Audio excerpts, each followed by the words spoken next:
Makatangay po. Sir, pwede na ako dumaretso doon. Magbibideo lang kami dito sa bahay. Video lang. After na lang. Magbideo lang kami habang umuulan para makita lang hindi bumaba.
As of July 24, Camana Homes po tayo. Ang location po niya is nasa 200 above sea level. So kahit mag-signal number 2, hindi po tayo babakain.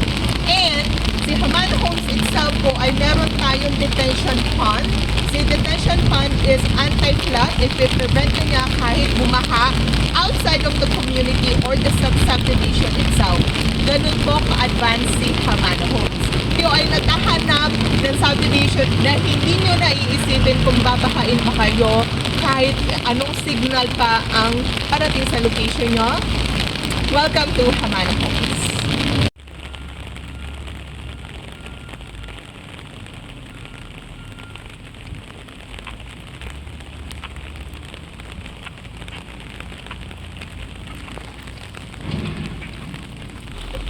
Yan, patalastas game. Ulit!